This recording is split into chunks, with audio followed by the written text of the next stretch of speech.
साहजिकच आहे, कायदा सुव्यवस्थेचा प्रश्न आहेच, त्याच्यानंतर शेतकऱ्यांचे प्रश्न आहेतच. एकतर शेतकऱ्यांवरती गेल्या 1-1.5 वर्षामध्ये एकापाठोपाठ एक जी काही संकट कोसळत आहेत, नुकताच जो अवकाळी पाऊस झालेला आहे, गारपीट झालेली आहे, त्याच्या बाबतीत सरकारने काय केलेलं आहे, काय करू शकतंय. विमा कंपन्या ज्या आहेत त्यांनी तर त्यांचे दरवाजे खिडके सगळं बंद केलेले आहेत. या सरकारने जाहीर केलं होतं की दिवाळीपर्यंत विम्याची अग्रिम रक्कम आम्ही शेतकऱ्याला देऊ. ती किती लोकांना, किती शेतकऱ्यांना मिळालेली आहे ह्याचाही काही अंदाज नाही आहे. मधल्या काळात आपल्याला कल्पना आहे की सेनगावचे म्हणजे हिंगोलीतले शेतकरी हे मला भेटायला मातोश्रीला आले होते. त्यांची परिस्थिती अत्यंत हलाखीची होती. एकतर कर्जबाजारी, डोक्यावरती कर्जाचा डोंगर चढलेला आहे, बँकांचा तगादा मागे लागलेला आहे कर्ज वसुलीसाठी, आणि अशा परिस्थितीत त्यांचा वालीच कोणी नाही आहे. ना सरकार त्यांची काही दखल घेत आहे, ना विमा कंपन्या घेत आहे, कोणीच नाही. म्हणून हे शेतकरी त्यांचे अवयव विकायला मुंबईत आले होते. अशी परिस्थिती मला नाही वाटत यापूर्वी कधी शेतकऱ्यांवरती आली होती. हे विषय एका बाजूला आहेतच. त्यानंतर तुम्ही पाहताय की काही दिवसांनी एकापाठोपाठ एक काही ना काहीतरी सरकारी पक्षाकडनं, म्हणजे सरकारचे जे काही लोकप्रतिनिधी आहेत, आमदार असतील, आणखीन कोणी असतील, किंवा त्या सरकारला समर्थन देणाऱ्या पक्षाचे त्यांचे काही पदाधिकारी असतील, त्यांच्याकडनं गुंडागर्दी सुरू आहे. काल परवाकडे कोल्हापूरमध्ये एक घटना घडलेली आहे. घरामध्ये घुसून मारहाण झाली. ते सगळे व्हिडिओ आपल्या माध्यमातून जनतेला गेलेच असतील. त्याचाही एक न्यायनिवाडा लावावा लागेल, कारण त्यांच्यावरती कारवाई होणार आहे की नाही हा एक विषय आहे. दुसरी गोष्ट, सध्या पत्रांचा जमाना आहे. आम्ही 1-2 पत्र दिलेले, एक निवडणूक आयोगाला पत्र दिले, त्याचं उत्तर आम्ही बघतो आहोत की धर्माच्या नावावरती, देवाच्या नावावरती मतं मागायला परवानगी जर असेल तर आम्ही सुद्धा सुरू करतो. त्याच्यानंतर मला वाटतं काल परवाकडे आपण एक पत्र दिले माननीय उपमुख्यमंत्र्यांना, कारण त्यांनी एक पत्र दिलं होतं त्यांच्या बाजूला. कारण आता मी सभागृहात जाऊन आलो, मला असं वाटलेलं की पत्र दिले एका उपमुख्यमंत्र्यांनी दुसऱ्या उपमुख्यमंत्र्यांतर बसण्यात काही अंतर पडले की काय. तसं नाही आहे, बाजूबाजूला बसत आहेत, पण बाजूला बसलेले असले तरी सुद्धा पत्र त्यांना लावावं लागतंय. तर ते राजमान्य राजश्री पत्र लिहिण्यास कारण की त्या पत्राचं उत्तर कधी मिळणार त्याची वाट बघतोय. आणि ते पत्र आपल्याला माहिती आहे नवाब मलिकांबद्दलचं आहे. जर एवढ्या भावना त्यांच्या तीव्र असतील तर आम्ही त्यांचं स्वागत करतो, त्याचा आदर करतो.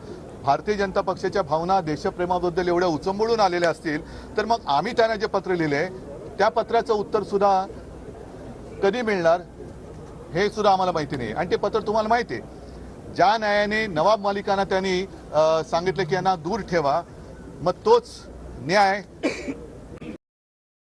दुसऱ्याला लावणार की नाही. कारण एकाला एक न्याय आणि दुसऱ्याला एक न्याय हे लोकांना पटेल काय हा महत्वाचा प्रश्न आहे.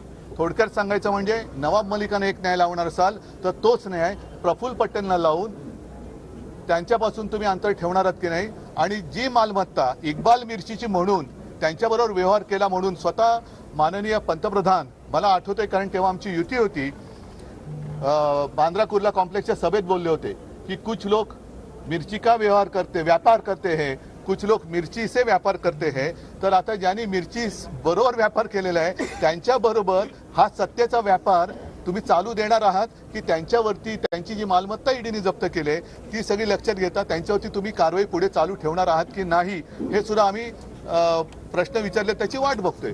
आता जसजसं अधिवेशन पुढे सरकेल तसतसं जनतेच्या प्रश्नाला आम्ही वाचा फोडू आणि आम्हाला अपेक्षा आहे की सरकार त्या प्रश्नांना योग्य ते नुसतं उत्तर कागदावरती नाही तर कृतीतून देईल.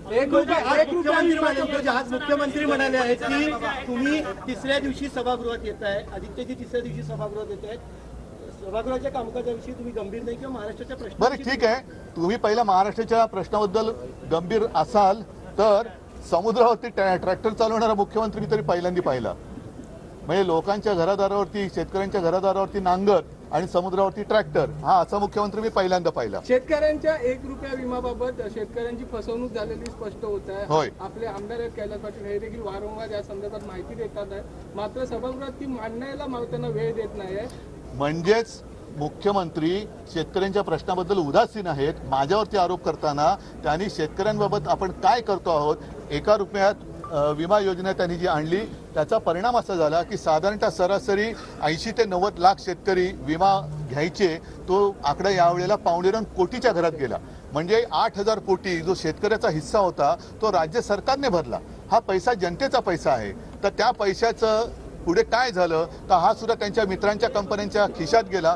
त्याचे उत्तर त्यांनी द्यायला पाहिजे. कारण 72 तास म्हणजे नुकसान झाल्यानंतर 72 तासाच्या आत नुकसान झाल्याचा कळवा ही जी काही विमा कंपन्यांची अट आहे त्या 72 तास आणि त्याच्यानंतर सुद्धा विमा कंपन्यांचे फोन बंद आहे, दारं खिडक्या सगळं बंद आहे. कोणी कोणाला विचारायला तयार नाही. मग हे 8,000 कोटी जर का गेले असतील तर ते कोणाच्या बोडक्यावरती गेले.